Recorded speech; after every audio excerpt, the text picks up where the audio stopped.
Boa noite. Boa noite. Boa noite.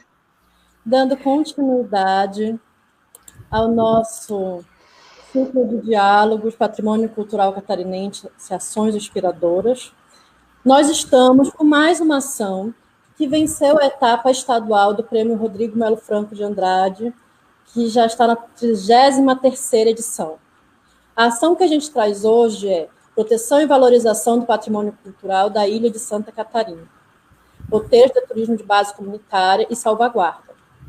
Hoje estão aqui conosco a Regina, que ela é presidente do Instituto Campestre, e a Gisele e a Roberta, que são guias de turismo do Grupo Tecoá Pirá. É um prazer receber vocês hoje. Essa já é a nossa 5ª live para falar sobre as ações que ganharam a etapa estadual do Prêmio Rodrigo Melo. Esse já é um desejo antigo nosso de trazer essas ações para que a gente aqui no estado conheça um pouco mais elas. E agora eu vou começar a fazer algumas perguntas, a gente vai conversando, e quem está assistindo a gente pode ir interagindo e fazendo perguntas também no decorrer da live. Regina, conta um pouco para a gente como foi esse processo de encontro entre o Instituto e o Projeto Tecoá Pirá, como foi que nasceu essa inspiração toda para realizar esse projeto conjunto? Bom, boa noite a todos. É um prazer estar aqui, né?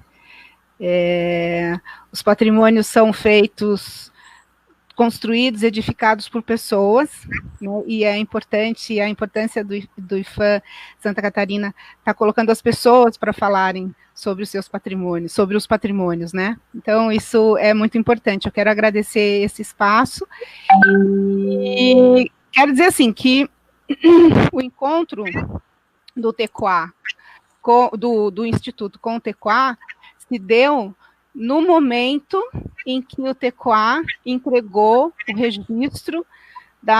o registro de patrimônio cultural de Santa Catarina, da pesca artesanal, na missa, em 2019, na missa de abertura da Safra da Tainha. Foi um momento muito bonito, um momento de muita emoção, né? E o Instituto já vinha desenvolvendo com a Associação dos Pescadores Artesanais, já vinha desenvolvendo desde 2015 uma parceria para a realização de, enfim, trabalhos de comunicação com os públicos da associação, né? E nesse dia foi um dia muito, muito bonito, né? Um dia muito festivo e de muitas comemorações e abraços, né? Porque foi uma luta aí de muito tempo.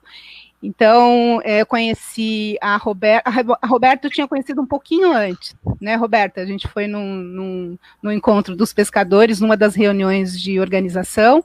Então, a gente ficava durante três meses organizando esse evento, que era realizado no dia 1º de maio. E uma das reuniões a Roberta esteve, a gente conversou, mas a nossa parceria começa depois da entrega do registro, que é um momento realmente surpreendente. Gisele, fala um pouquinho para a gente sobre as suas motivações e sobre todo esse processo que culminou nesse registro. Então, primeiramente, é um prazer muito grande a gente estar aqui hoje podendo falar para todo esse público, né, que a gente pode estar atingindo através da internet, falando e dando visibilidade para a nossa cultura, né, que foi o que a gente foi buscar com essa ação. Então, essa ação ela surgiu de uma preocupação. Eu e a Roberta somos nativas, né, nascemos aqui na ilha, somos filhas, netas de pescadores, então a gente tem a pesca durante o decorrer da nossa vida inteira, né, nos acompanhou juntamente com a farinha de mandioca. E a gente começou a perceber que a gente já trabalhava com o turismo indiretamente, né, porque a gente entregava sobremesas para alguns restaurantes, terceirizava. E a gente começou a perceber nos turistas, né, na fala dos turistas, um vazio muito grande no sentido de eles virem para a ilha, conhecerem toda essa beleza que a gente tem natural, porém não saberem nada das pessoas que moram e que mantiveram essa ilha durante muito tempo, né, sobre o modo de vida, o nosso modo de vida do nativo. E aí a gente, com essa preocupação e vendo essa, vamos dizer, essa possibilidade, né, de poder estar mostrando para o turista o nosso modo de vida, a gente foi buscar no Instituto Federal, né, no IFSC, a técnica para estar trabalhando com o turista de maneira adequada. E aí, quando a gente estava se preparando no curso, numa aula de patrimônio imaterial com a Cláudia Riquembi, que é a nossa professora, ela falou para a gente do registro, né, da possibilidade do registro, de poder registrar um saber, e a gente se olhou, eu e a Roberta, imediatamente na aula e falamos, caraca, dá para a gente tentar registrar a pesca da tainha, vamos falar com ela, né, bora falar com ela, vamos ver o que vai dar. E aí a gente foi alimentando essa ideia na nossa cabeça, e quando a gente criou coragem numa aula prática com outros alunos, a gente esperou o momento certo e fomos falar com a Cláudia, né, falar para ela dessa preocupação e dessa ideia que a gente tinha de ter vindo para o IFSC, né, para dar visibilidade para a nossa cultura, e chegando ali a gente viu que a gente podia fazer mais, a gente podia dar proteção também para ela. E aí a gente falou toda a nossa ideia para ela, de início ela não pôde estar junto com a gente e nos apresentou a Daniela Carrelas, mas ela disse que não podia estar junto, mas ela nunca se livrou da gente, a Cláudia sempre esteve junto com a gente, né? Então a gente começou a preparar essa ideia, né? Começamos a projetar essa ideia no papel e tentar buscar de que forma a gente poderia trazer a comunidade juntamente com a gente e poder dar visibilidade para essa cultura e, a partir daí, buscar esse registro. Então, a gente começou a fazer todo um trabalho de campo, né, de entrevista com os pescadores, ver qual que era a ideia deles sobre o turismo, né, sobre como que a gente poderia estar dando visibilidade para essa cultura, para essa tradição, né, para essa atividade centenária. E aí, quando a gente percebeu o turismo de base comunitária, que era uma ferramenta que a gente poderia estar junto com a comunidade, né, trabalhando e buscando esse ideal, aí a gente foi caminhando juntos e fazendo várias reuniões juntamente com os pescadores, buscando essas informações, trabalhando, né, nessa ideia da roteirização, primeiramente. Aí fizemos alguns roteiros pedagógicos com criança, com visitantes, né, para estar incentivando, né, eles estarem junto mais com a gente nessa comunidade, porque a gente tinha já os pescadores junto, né, que eles integram essa atividade e todos os anos eles se preparam para isso. Mas a gente queria mais, a gente queria o morador local, a gente queria motivar a pessoa que vinha, que chega na ilha, que não conhece essa atividade. Então, a partir daí, a gente começou todo um processo, né, de identificação, de registro das canoas, dos ranchos de canoa, né, que são tudo esse centenário canoas ali que a gente tem, que é a canoa do seu rancho do seu Getúlio, é uma das canoas mais antigas, são mais de 100 anos. Começamos a fazer todo esse registro, toda essa busca para estar fazendo a solicitação na Fundação Catarinense de Cultura em 2018. Né, que a gente fez uma reunião juntamente com os pescadores e com o Rodrigo, que é o representante lá da Fundação Catarinense de Cultura, entregamos o pedido para ele, mas achávamos que ia demorar um pouco, assim, né, porque a gente sabe como funcionam essas coisas de registro, demora bastante, né, mas surpresamente, assim, e a gente ficou muito feliz com isso, depois de um ano a gente conseguiu ter a certificação, né, conseguimos esse registro, conseguimos dar essa proteção, ao mínimo 10 anos aí para eles, que eles vão poder exercer essa atividade seguramente, sem que a especulação imobiliária, né, que era o que a gente já vinha percebendo, estava descaracterizando tudo, né, inclusive foi difícil da gente conseguir uma praia que tivesse todas as características da pesca artesanal, né, onde tivesse os ranchos de canoa, onde a canoa fosse realmente a remo. Então teve algumas dificuldades com relação a isso, porque as praias hoje em dia aqui da ilha são muito descaracterizadas por conta da especulação imobiliária. Então o turismo de base comunitária, para nós, além de nos ajudar com o registro, ele também é uma ferramenta para manter essa tradição, né? Então, foi mais ou menos isso o processo. Roberta, obrigada, Gisele. A Gisele deu já um panorama bem interessante para a gente se aproximando um pouco mais da temática que a gente está trabalhando hoje, para já ir começando a surgir bastante perguntas aí que vocês que estão nos assistindo. Roberta, fala um pouco para a gente sobre as aproximações dos princípios e objetivos do campo do turismo de base comunitária e do patrimônio cultural. Então, boa noite a todos, pessoal. Através da comunidade do Campeste, né, da pesca artesanal da tainha, a gente vem... Fecha o microfone.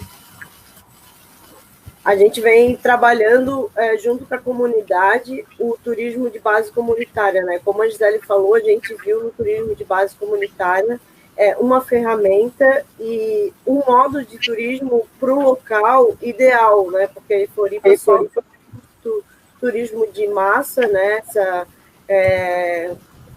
Na temporada, e a gente viu que na temporada a gente conseguiria trabalhar e, né, aos pouquinhos, né, a gente vem trabalhando, tentando buscar uma política pública junto agora, né, em 2020, com uma rede de turismo de base comunitária na ilha, né, que são outras ações também. A gente vem fazendo essa realização de dar visibilidade à cultura local. Então, o turismo de base comunitária ele é uma ferramenta.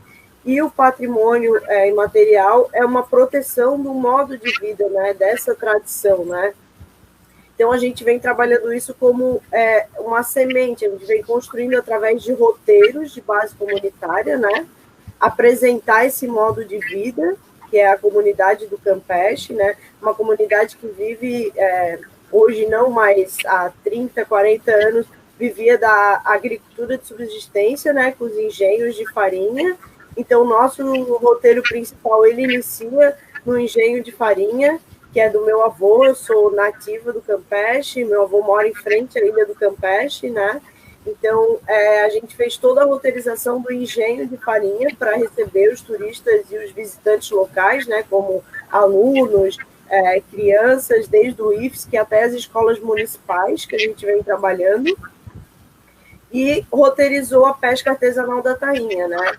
Nesse mesmo roteiro, a gente também linka com o Morro do Lampião, que é um patrimônio também da comunidade, né? Ele é tombado pelo ICUF, e com o Saint-Exupéry. Então, é uma ligação no contexto histórico, onde o turismo de base comunitária, junto com o registro que deu, né, a pesca artesanal da tainha, um reconhecimento, né? A gente tem muito essa dificuldade que a gente viu aqui na ilha de ter ido estudar, que a gente não é reconhecido por alguns patrimônios que a gente tem. A Ilha do Campeche, por exemplo, ela é conhecida pela sua água cristalina azul e não pelos seus patrimônios arqueológicos, né, que a gente tem. Então, essa virada que a gente vem trabalhando junto com o patrimônio imaterial, no caso da pesca artesanal da tainha, né? Dar essa visibilidade, né? Que as pessoas venham para Florianópolis, ou os novos moradores, né? Que desde os anos 2000 a gente vem recebendo um aculturamento, né? De novas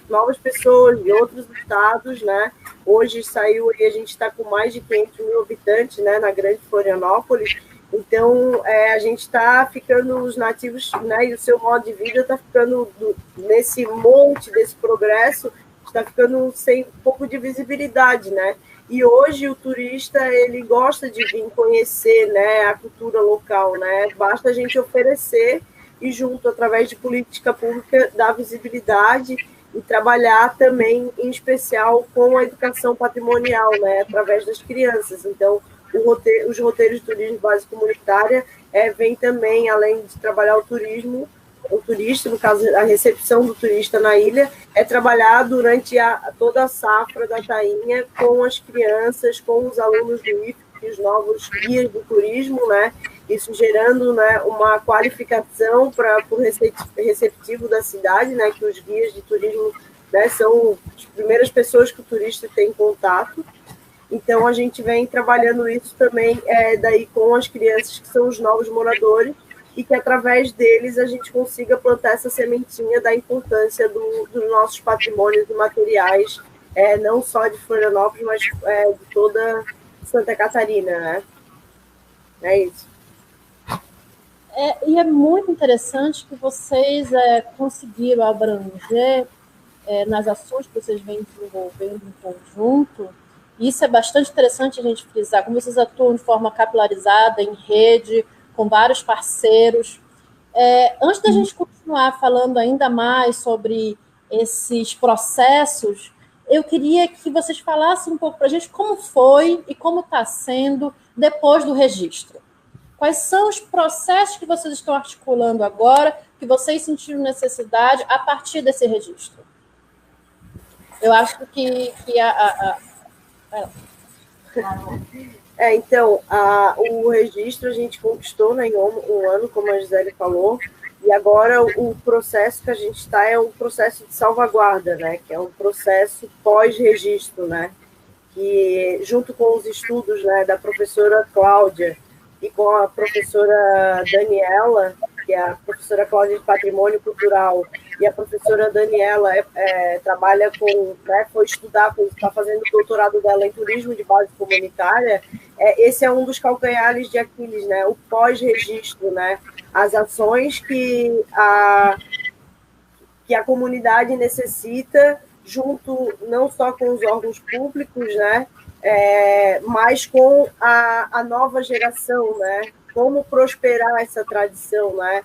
Então, a gente vem trabalhando junto com a Associação de Pescadores, essa integração com os órgãos públicos, né, a gente fez junto com a Fundação Catarinense de Cultura, né, que nos deu o registro, uma reunião com todos os órgãos que são competem à pesca, né, desde o nível municipal até o nível federal, exatamente, que nos permitiram essa interação que eles nunca tiveram, né? Eles falarem sobre seus anseios, as necessidades da fiscalização sobre a pesca com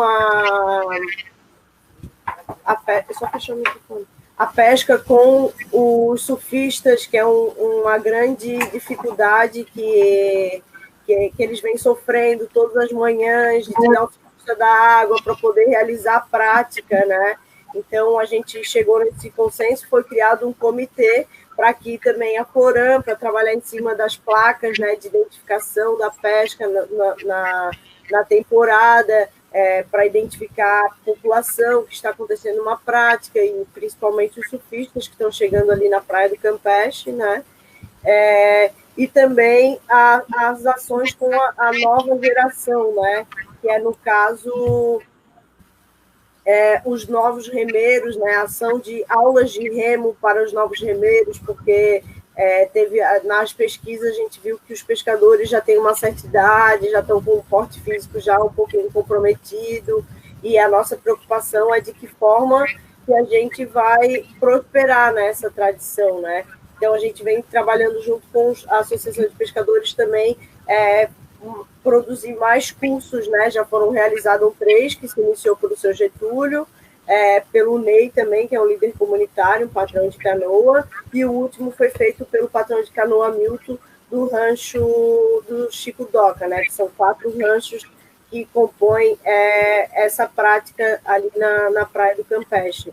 Então, a gente vem trabalhando nessa ação, que a gente achou que ia ser mais fácil, mas é uma situação que a gente vem passando um pouquinho de dificuldade para manter essa prática assim, sem estresse, vamos dizer, né?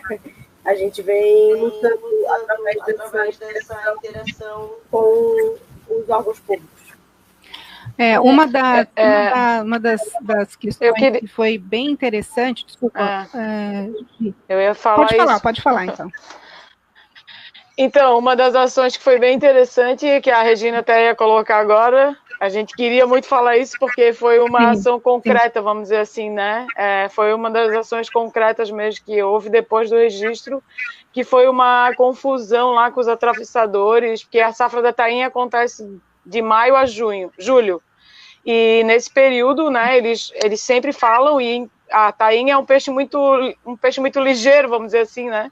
Como diz o nativo, e qualquer movimento na água atrapalha essa pesca. Então, eles pedem para que não tenha surf quando o período é bom para pesca, e que não tenha nenhum tipo de movimento aquático, nenhum tipo de esporte aquático, né? E em 2018, eles tiveram muito problema com os atravessadores ali, que fazem a travessia para a Ilha do Campeche, que conseguiram, que na verdade antes não havia essa possibilidade, mas em 2018 eles conseguiram a possibilidade de fazer essa travessia também no inverno, que foi durante o período da pesca, e que tivemos muito problema com isso, né? Os pescadores tiveram muito problemas. O Pedrinho, por exemplo, que é do rancho do Céu Paris, que fica bem bem onde eles saem ali, teve muito problema com os atravessadores. E aí a gente conseguiu, numa reunião, reverter esse quadro, né? Numa reunião, juntamente com o Ministério Público e com a Associação de Pescadores e a Associação dos Atravessadores, conseguimos reverter esse quadro, e aí, no caso de 2019, não tínhamos esse problema, né? Vamos dizer assim. E agora esperamos que 2020 também não, 2022, e assim sucessivamente, né? Então, essa foi uma ação concreta mesmo que tivemos juntamente com os pescadores depois da ação do registro. Uma das...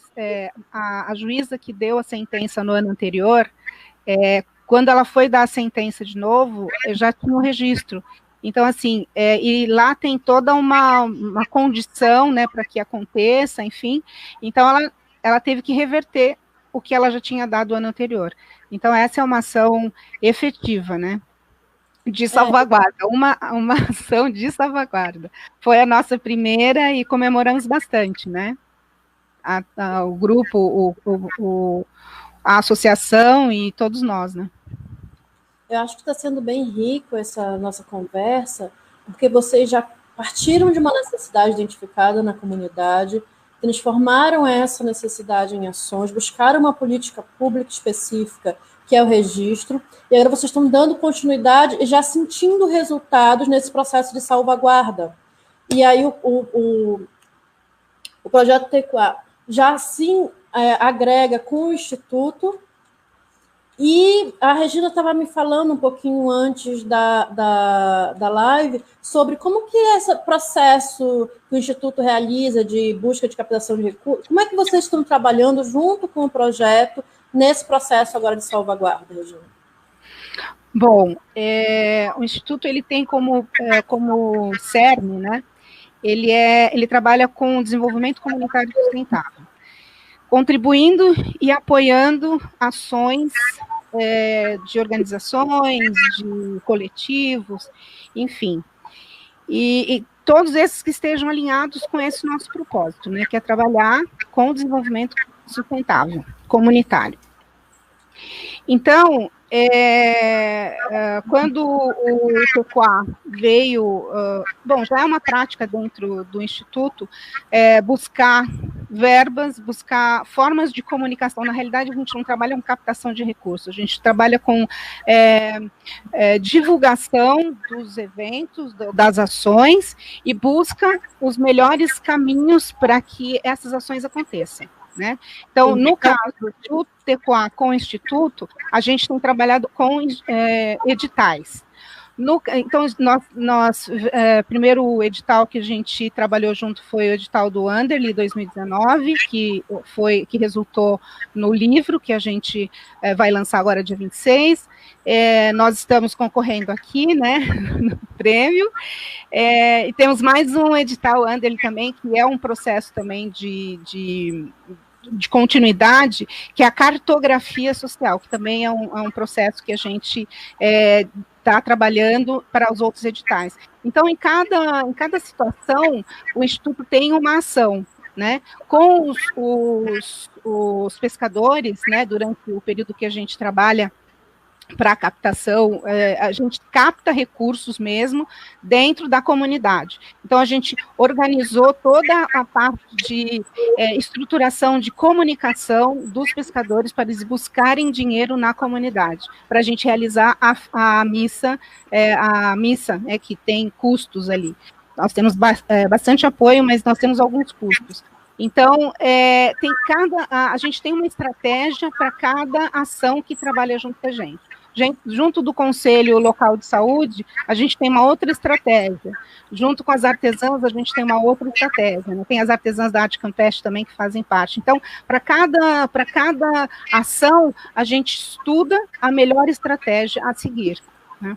Então, isso tem dado resultados. Com a associação, a gente teve um grande trabalho de divulgação, um grande trabalho de construção de uma imagem, né? E aí a gente fez outdoor fez um grande trabalho de divulgação mesmo, né? Com o TEQUA, a gente tem trabalhado no fortalecimento. né? Então, assim, estamos estruturando todas as ações, né? Nós temos reuniões semanais e trabalhamos e estruturamos cada ação de forma a conseguir os canais, né? de comunicação e, consequentemente, de captação. Então, é essa a nossa parceria aqui. Legal, legal. Muito interessante como que vocês estão atentos para cada etapa, para não estagnar só no resultado, entre aspas, que já foi muito grande, de ter conseguido caminhar até o processo de registro, né? Eu gostaria agora de conversar um pouquinho mais sobre essa articulação, os desafios que acontecem nessa articulação intersetorial, interinstitucional e essa efetiva participação da comunidade. A Roberta e a Gisele falam bastante sobre isso, a gente já estava conversando, já trouxeram vários elementos dessa questão, mas eu queria falar mais um pouquinho sobre esses desafios, Gisele e Roberta.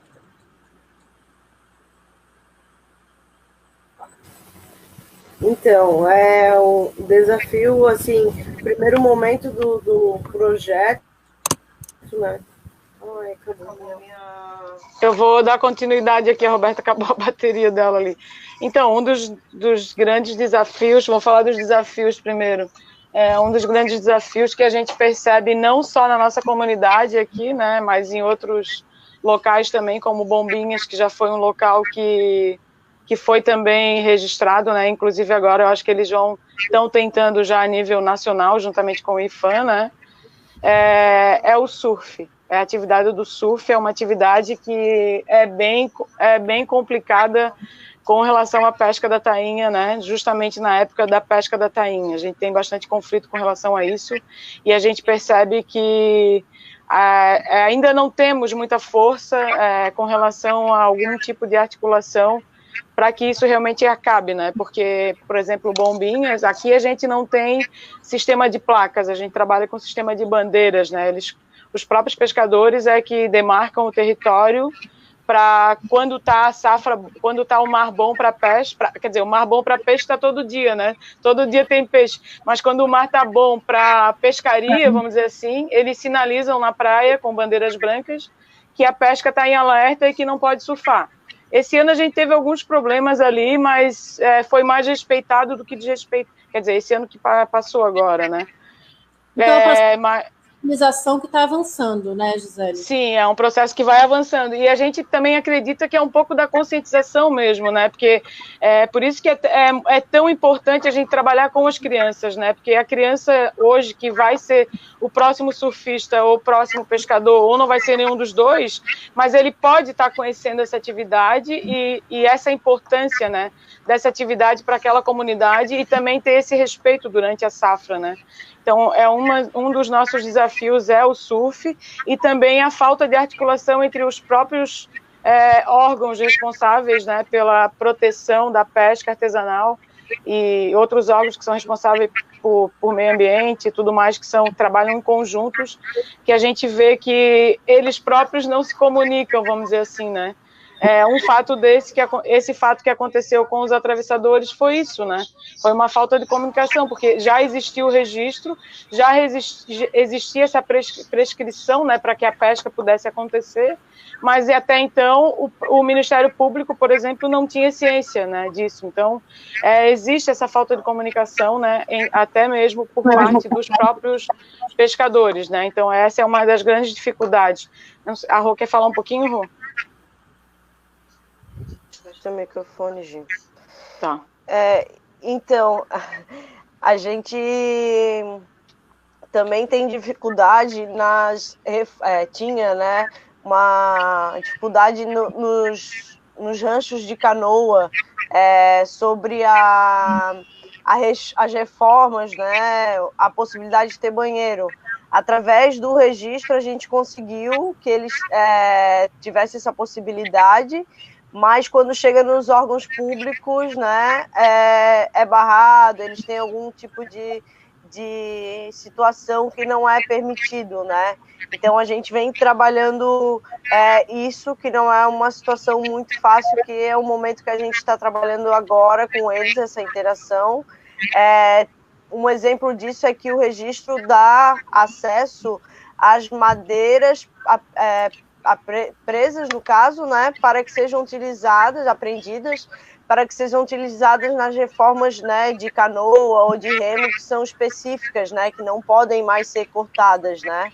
Então, essa é uma dificuldade também que a gente vem tendo, né, o acesso a essas madeiras, no caso, com o registro nos dá possibilidade, mas quando chega na burocracia, a gente também tem acesso tem dificuldade de estar realizando.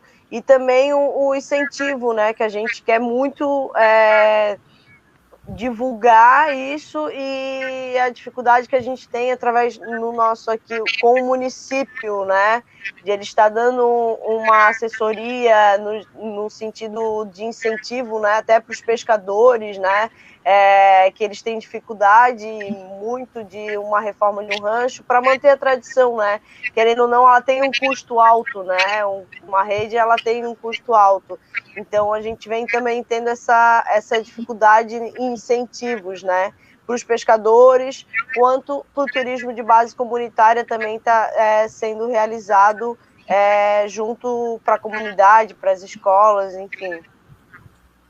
É isso.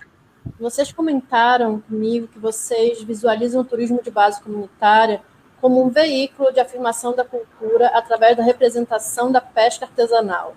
Eu queria que vocês falassem um pouquinho mais sobre esse olhar que vocês lançaram. Pode falar, Gil.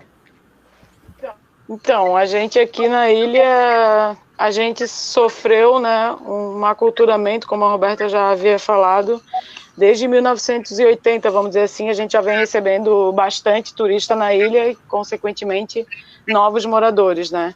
Então, a gente começou a perceber que realmente estava muito descaracterizado, né, tudo, e inclusive essas tradições, e a gente viu, né, no turismo de base comunitária uma possibilidade de manter viva aquela tradição, fazer com que aquilo realmente possa ter um recurso para continuar acontecendo, e também para que aquele território seja mantido, né? Assim como os índios fizeram, né, durante todo esse período que conservaram essa floresta linda que hoje a gente tem, essas comunidades tradicionais, elas precisam dessas ferramentas para se manterem vivas, porque a gente aqui, os nativos, desde 1980, como eu já falei antes, a gente vem sendo espremido, né, de todas as formas, por todos os tipos de especulações imobiliárias que nada pensam na comunidade, pelo contrário, né, como diz o professor Hugo, que faz parte desse projeto, inclusive foi essencial para toda essa junção de documentos, né, que a gente tem no livro.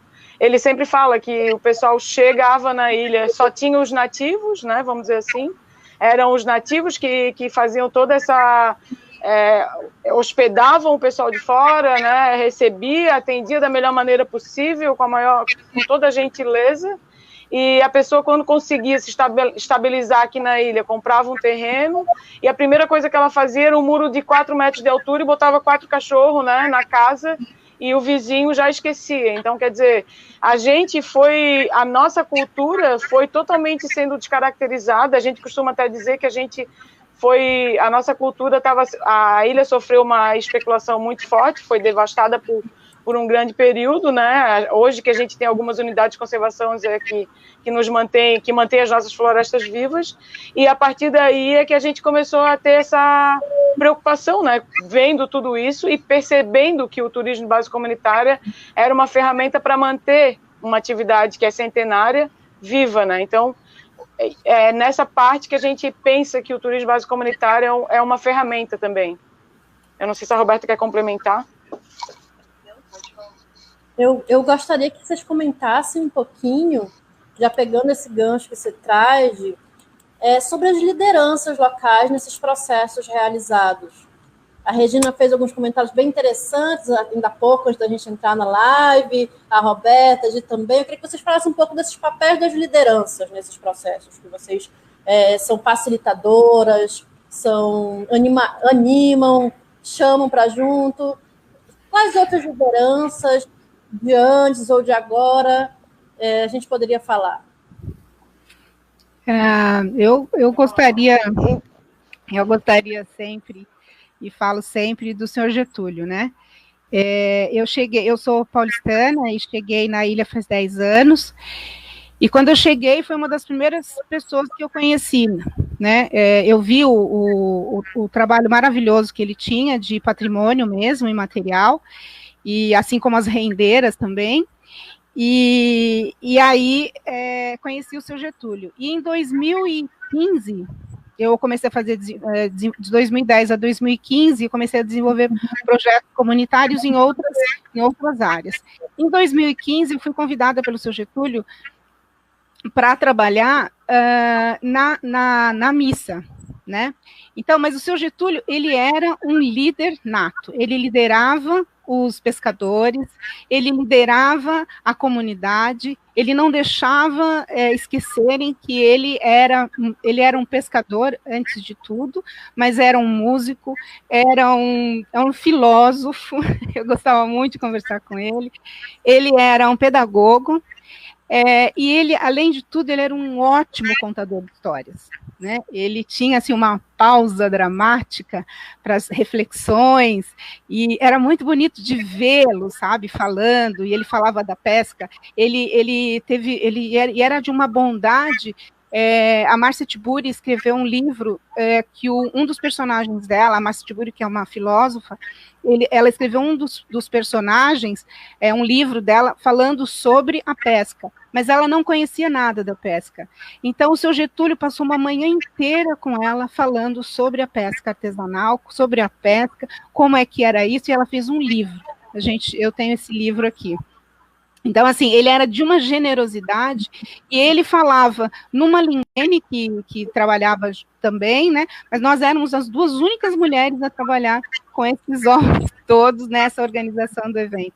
Mas o Getúlio falava sobre ele empoderava os pescadores, ele falava da importância dessa continuidade, ele falava sobre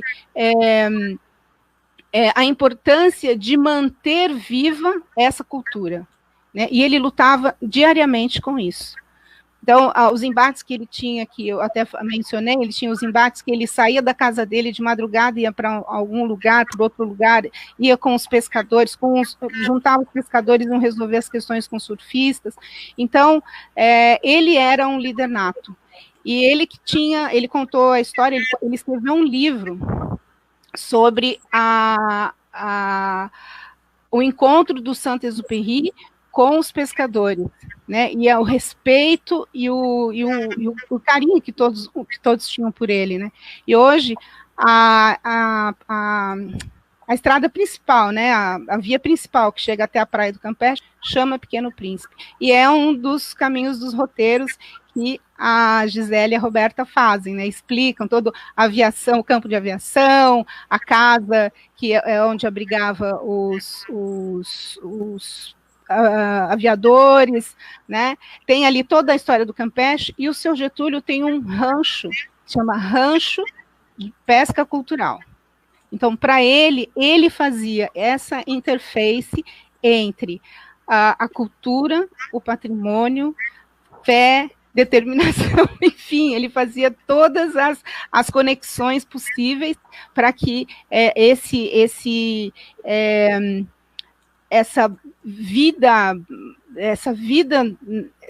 que proporcionava a pesca não se acabasse. E ele foi o primeiro, a Roberta já falou, ele fez o primeiro curso de remeiro, né? Então ele estava ali, em 2016, os remeiros, foi a primeira turma, acho que 2016, 2017 foi a primeira turma, e eles entregaram as rosas no dia do 1º de maio. Eles se formaram e entregaram as rosas no 1º de maio. Todos estavam muito orgulhosos disso. O seu Getúlio dizia orgulhoso que a pesca artesanal, ele tinha uma relação com ele fazia uma rede. O seu Getúlio, ele era a própria rede.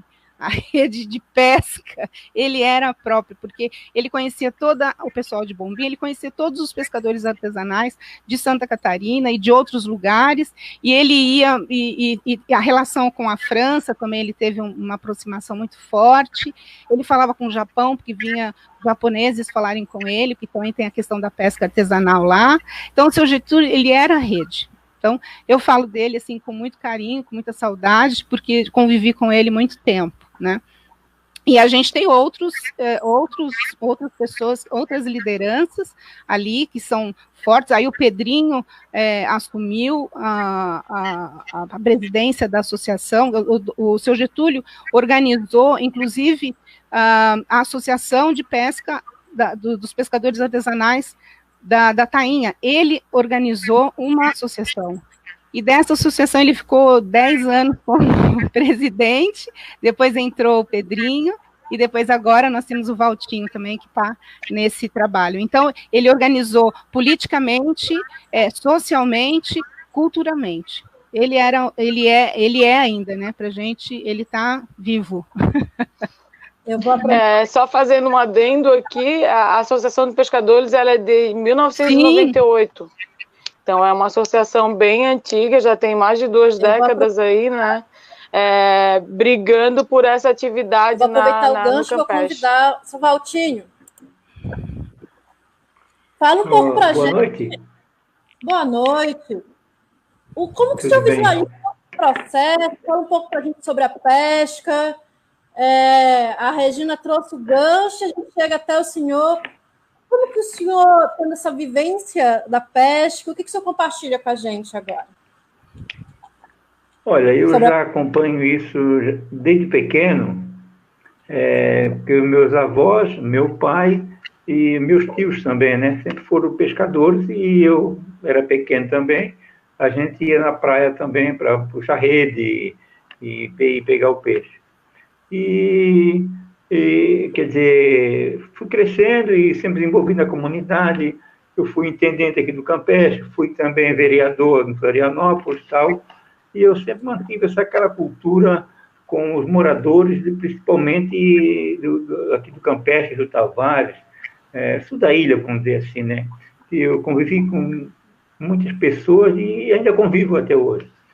E eu, a nossa associação, ela foi fundada em dia 14 de 11 de 1998. Eu não sou um dos fundadores, mas eu já acompanho a associação desde 2006. Eu já fui também 2 vezes presidente e a terceira vez que eu estou assumindo agora também.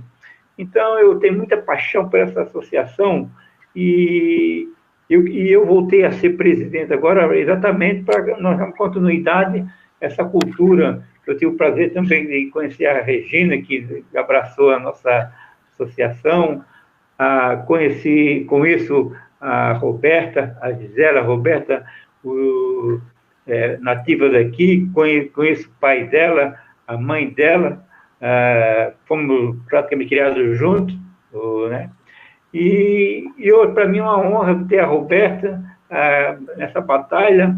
E tem mais uma coisa, que os pescadores, geralmente, foram muito esquecidos pelos órgãos públicos.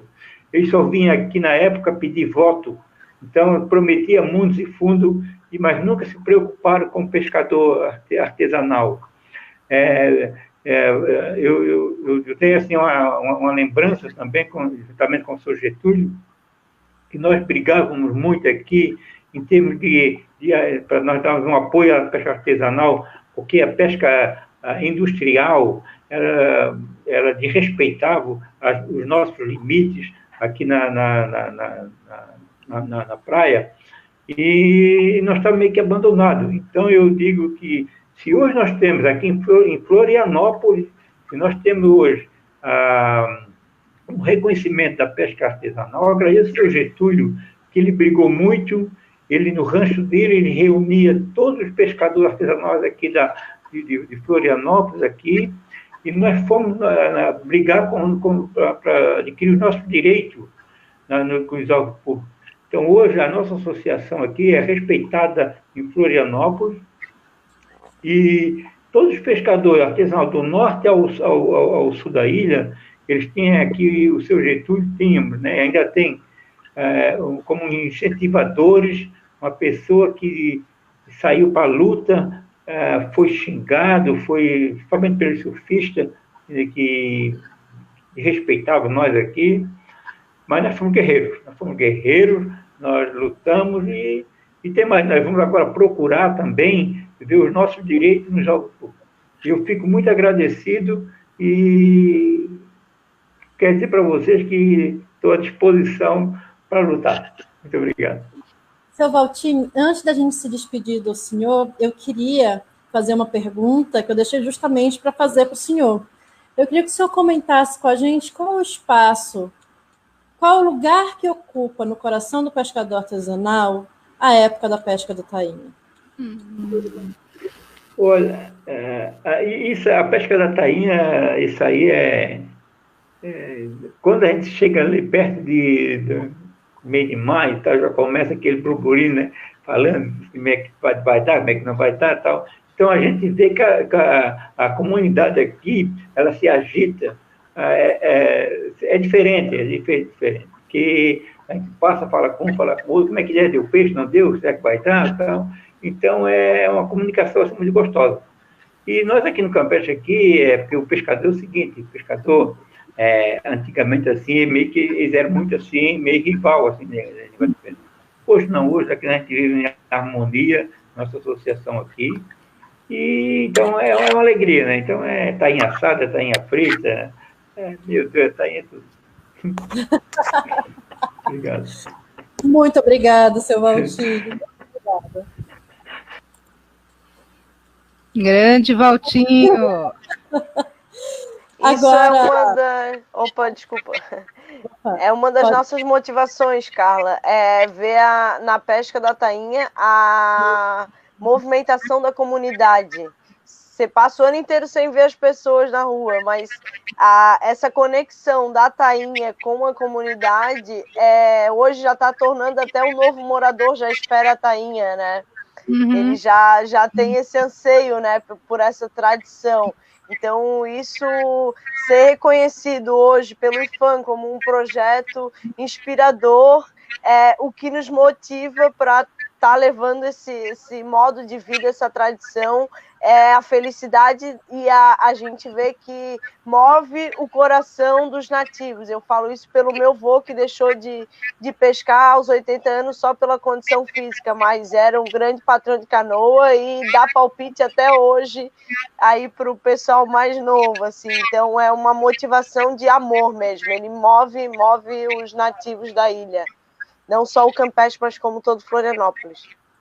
Eu queria só colocar uma observação, que assim, o Valtinho assumiu, uma das ações também de salvaguarda que o TECOA e a gente articulou, né, o TECOA e o Instituto junto, que assim, na transição da saída de um presidente para o outro presidente, no período da eleição, a gente ficou sem ninguém que pudesse assumir, né? Porque tinha toda uma série de questões aí para assumir.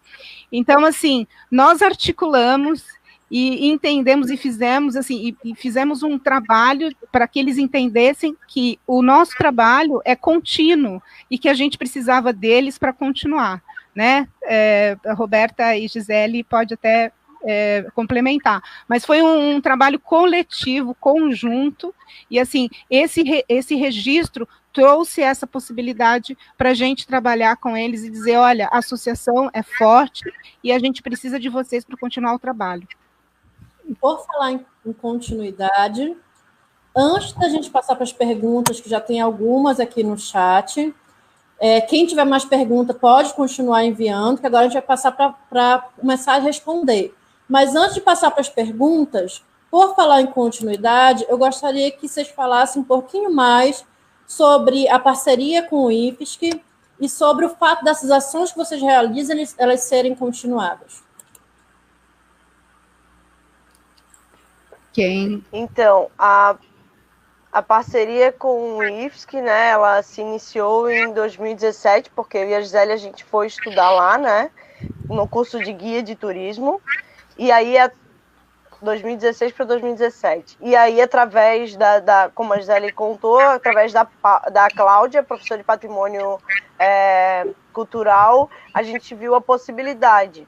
E aí ela nos apresentou a professora Daniela, né, que é mestranda em turismo, e juntas a gente começou, através de um projeto de extensão, escrever o projeto, onde a Daniela Carrelas foi a coordenadora, né? Então a gente escreveu o projeto. E 2018, a gente, junto com a Cláudia aí na coordenação e a Fátima Teixeira, a gente veio fazer o projeto de pesquisa e extensão, que foi a hora que o IFSC chegou junto, através de nós, na comunidade, né? Para fazer todo o levantamento, junto à comunidade, todos os dados, né? Montar o inventário, né? O seu Getúlio foi uma das pessoas importantíssimas sobre muitos registros que ele tinha da década de 70, 60, a parte histórica também, né, junto com o professor Hugo, que é professor e pescador, né, pesca no rancho do seu Chico Doca. Ele participou junto do processo de registro. Então, com todo o processo histórico que ele tinha, ele fez um livro também falando do Campeche, então ele tinha dos lugares de memória, né?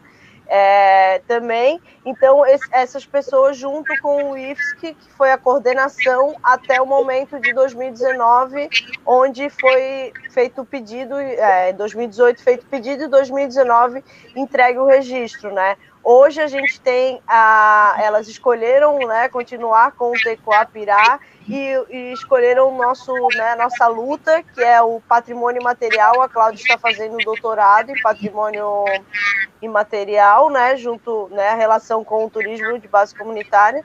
E a professora Daniela também está em Portugal fazendo doutorado, estudando o turismo de base comunitária, para junto elas, né, junto com o projeto Tecoapirá, né, hoje o projeto também é um filho delas, a gente brinca, né, delas falam que não, nós somos madrinhas, é filho de vocês. Então, elas vêm, a gente vem todas as terças-feiras fazendo reunião e trabalhando em cima dessa pesquisa, né, assessorando elas no doutorado e também elas pondo em prática na comunidade. Então, a extensão e pesquisa foi até 2018, e aí a gente se desvinculou do IFSC, né, e finalzinho de 2019, o projeto Tecoa começa a caminhar, vamos dizer, com suas próprias pernas, junto com o Instituto Campeche, na parte, né, jurídica, nos representando. Muito bom, eu acho que você já respondeu a uma parte da pergunta aqui da professora Gorete. Ela parabeniza pela iniciativa. Eu gosto de saber um pouco mais como foi montada a metodologia, já falou um pouco sobre isso. Mas também ela pergunta como é a frequência da oferta, como é que acontece o roteiro. Você podia falar um pouquinho mais para a gente sobre isso? Então, na verdade, a gente ainda não comercializou, né, ele foi feito só um trabalho juntamente com os estudantes do IFSC e com escolas municipais aqui da ilha. A metodologia, no caso, não existe, né, porque a metodologia quem nos passou foi a comunidade, dependeu da demanda da comunidade, né, foi conforme a gente conseguiu ir fazendo juntamente com eles, né, e o que a gente pensa é estar comercializando esse roteiro, esse turismo de base comunitária, e que depois que a gente começou a fazer esses roteiros, vamos dizer assim, testes, né, com os estudantes e alunos de colégios municipais, as crianças, a gente começou a perceber que esse público é o que a gente realmente quer atingir, né? Que são as crianças, as sementinhas que a gente quer deixar para as próximas gerações. Eu costumo sempre contar duas histórias que aconteceram no turismo com criança, né? Nessa visitação com criança, que é muito motivadora para nós, que uma delas foi com uma menina deve ter uns 7 anos de idade, que o roteiro se inicia dentro de um engenho de farinha, né? Tem 2 roteiros. Um se inicia dentro do engenho de farinha, a gente conta toda a história da farinhada, e depois leva até o rancho de pesca, né? E aí, nesse dia, a gente mostrou, falou da farinhada e apresentamos a farinha de mandioca produzida aqui pelo pessoal daqui mesmo, né? A menina ficou comendo farinha de mandioca o roteiro inteiro. 3 horas de roteiro, ela ficou com o potinho e comendo a farinha como se fosse um salgadinho, assim, né? Falou que nunca tinha experimentado, que a mãe nunca tinha oferecido para ela, era nativa, mas a família não. Então, assim, foi muito gratificante. E uma outra situação que a gente presenciou também foi também com crianças, o menino, quando viu o cerco, né, acontecendo na praia, todo mundo puxando peixe, ele pegou uma tainha daquela cheia de areia, enfiou dentro da mochila, falou que queria levar embora. Então, quando a gente começou a trabalhar com as crianças, é que a gente percebeu que esse era realmente o propósito do projeto, né? Era passar essas informações para essas crianças, porque uma criança educa muito mais adultos do que nós adultos, né? Através das falas deles e da própria proteção que eles querem fazer. Então, para nós, o turismo pedagógico feito com criança é, para nós, a sementinha que vai alimentar essa tradição durante alguns anos aí. E é uma convergência muito interessante que vocês conseguiram visualizar, né? Você fazer uma aproximação do turismo pedagógico, do turismo de base comunitária, e olha, vocês realmente têm um olhar que constrói de uma forma muito rica, e aí vocês também conseguem aproximar várias referências culturais aqui da nossa cidade, do nosso estado, né? E aí você começa no engenho de farinha, você vai para o rancho, a criança ela consegue ter uma vivência de várias partes do patrimônio cultural aqui de Florianópolis. Sim, o que é interessante também é que no roteiro a gente também faz um link com a passagem de Saint-Exupéry aqui pela ilha, né?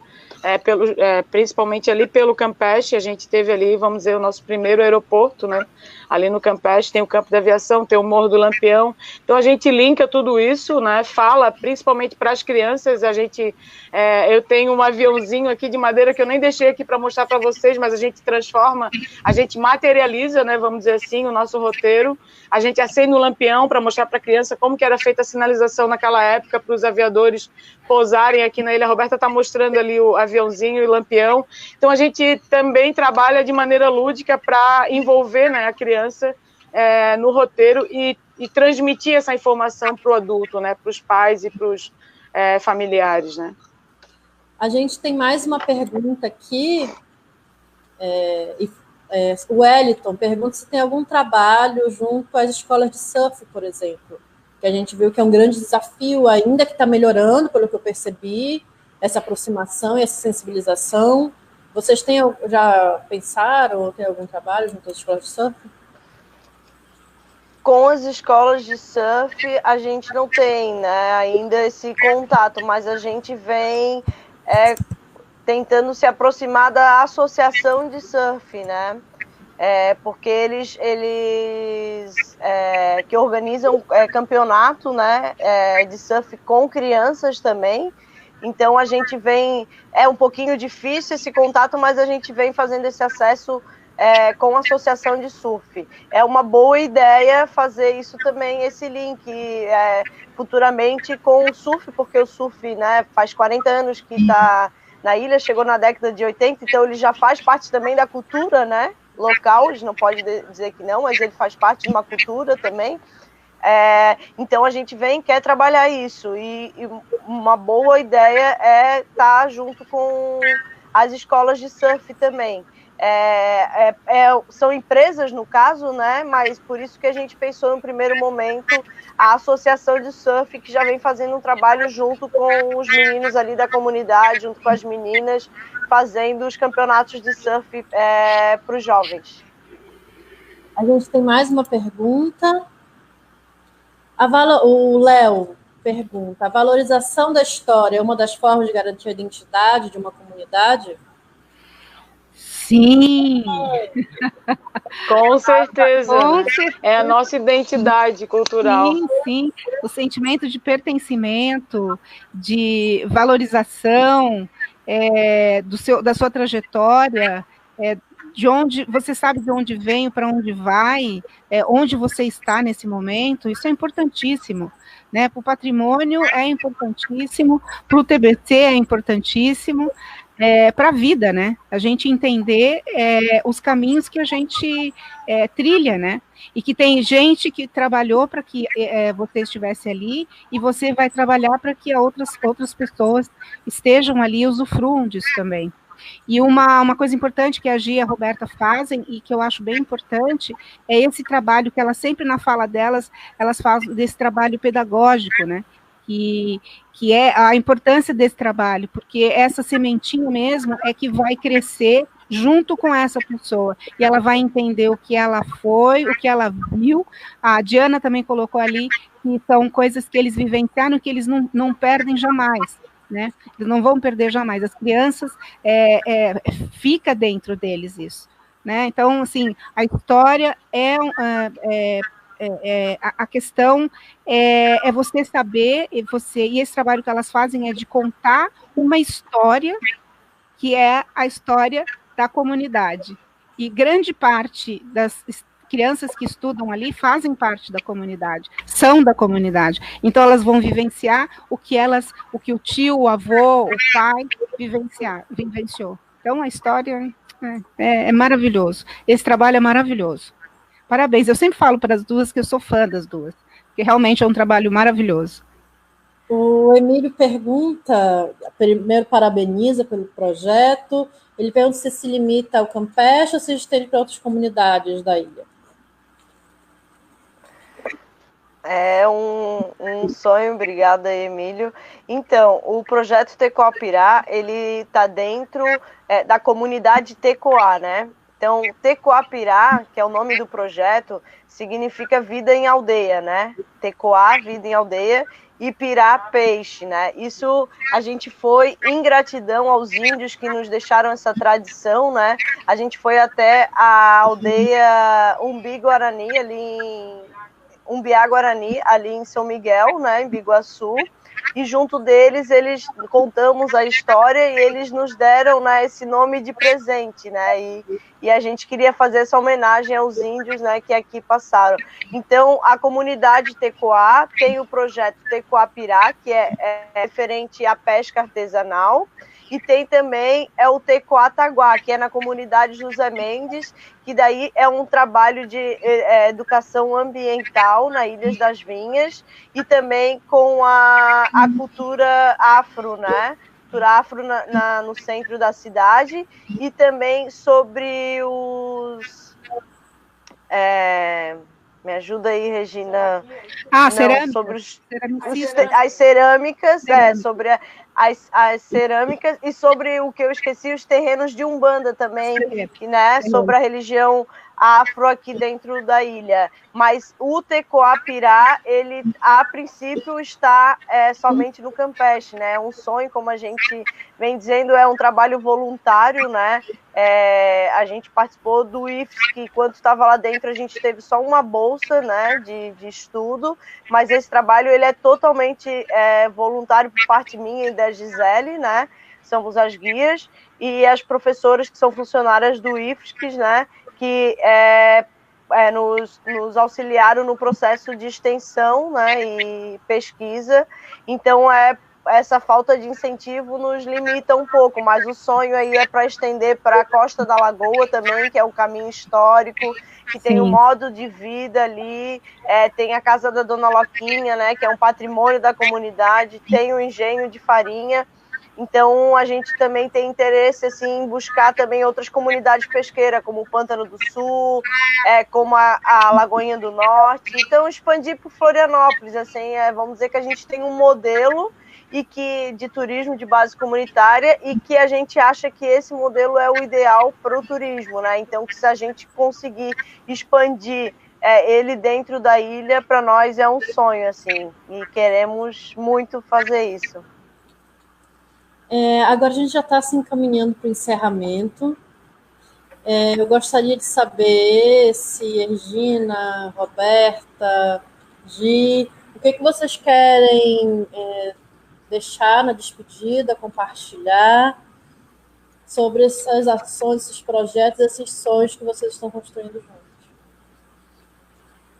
Então, vou falar primeiro que eu vou ser bem rapidinho. Eu queria deixar primeiro que falar que o que é mais gratificante para nós é ouvir o Valtinho aqui junto com a gente, né? Ouvir a Regina falar, quando ela falou com a gente que existia muito menos pescadores antes do registro nas reuniões e que depois do registro até a própria autoestima do pescador melhorou, vamos dizer assim, né? Então, a motivação do nosso trabalho é essa, né? A gente até costuma dizer, entre eu e a Roberta, que a gente deve ter sido enviado algum pedido ancestral, alguma coisa nesse sentido, porque a gente tem uma gratidão muito grande pela ilha, né, por onde a gente nasceu, pelos nossos familiares, que todos vieram dessas atividades, né, da agricultura e da pesca.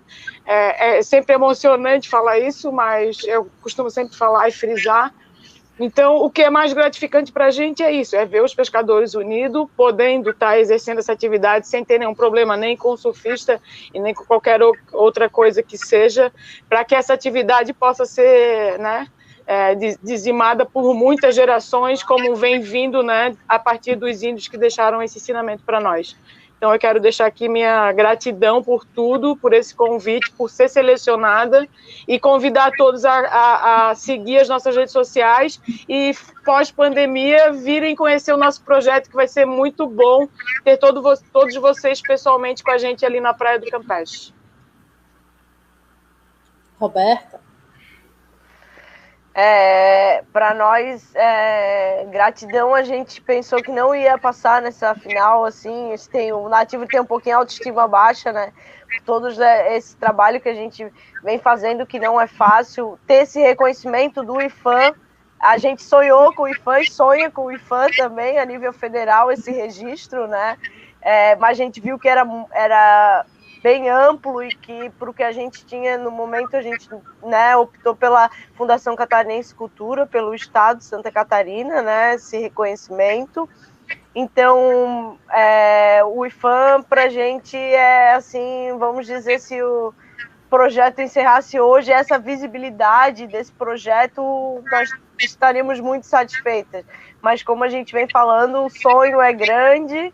A gente, dia 26, está entregando aos pescadores, né, a associação, o livro, né, que para nós é a grande semente, que é escrito todo o processo, né, todo o processo de registro, todo o processo de pesquisa, o contexto histórico da ilha sobre essa tradição, né, esse modo de vida. Então, dia 26, assim, a gente fecha com chave de ouro nessa entrega, né, do livro, do processo. E agradecer a todos, né, que disponibilizaram o seu tempo para conhecer um pouquinho o projeto Tecoapirá e que a gente possa, em breve, estar juntos aí, realizando os roteiros, apresentando a nossa pesca artesanal aí para todos e comendo uma tainha aí com os pescadores. Gratidão a todos. Então eu quero agradecer, assim, olha... o Instituto Campeche, quando ele foi criado, lá em 2001, ele vai fazer 20 anos agora, o ano que vem, ele foi criado com a ideia de organizar, né, de ajudar, de colaborar, de trabalhar colaborativamente e impulsionar as atividades e as vontades e os sonhos, né? Nós temos feito isso ao longo aí de 10 anos, de 3 anos que eu estou à frente, mais de 10 anos de associada aí, de trabalho coletivo. Então, assim, quando eu vejo uma atividade como a missa, uma atividade como o Tecoapirá, que fazem, quando a gente vê que as coisas vão se concretizando e a gente está junto, isso vale todo o trabalho que a gente tem, né? É uma alegria poder trabalhar, compartilhar e fazer acontecer, né? Esse é o nosso trabalho. Então, agradeço o IPHAN, né, por esse momento, assim, de falar. Essa é a minha primeira live, estou estreando aqui, então, estava um pouco nervosa, mas eu achei que, assim, o IPHAN deixa a gente, assim, essa possibilidade da gente falar, né, sobre aquilo que a gente faz. Agradecer às meninas, né, que a Gi e a Roberta, que tem um trabalho fantástico. Nós estamos aqui hoje nessa live por 2 momentos muito importantes. Um, pela excelência do trabalho que o TECOA faz, né, tendo a Gi e a Roberta aqui como testemunhas, e essa parceria que a gente tem, né? É uma parceria que eu acho que é importante para todos nós, né? Estamos construindo juntos um caminho que é assim que vai fazer história. Obrigada. Muito obrigada, Regina, Roberta, Gisele. O IFAM fica muito feliz quando recebe iniciativas como as que vocês nos apresentaram. É uma iniciativa viva que nasce no seio da comunidade, com um viés de sustentabilidade muito forte, que vem diretamente atender uma demanda muito séria que a gente tem, que é pensar num turismo que seja um turismo que degrade menos, um turismo que mobilize a comunidade, que a comunidade consiga também, além de ter as suas referências culturais salvaguardadas, ter um retorno financeiro e ter salvaguardado também todo o seu patrimônio natural. Então, quando vocês constroem essa proposta junto com o IFES, quando vocês identificam uma problemática e tentam construir solução junto com a comunidade, vocês estão realmente mudando toda uma lógica do sistema, né?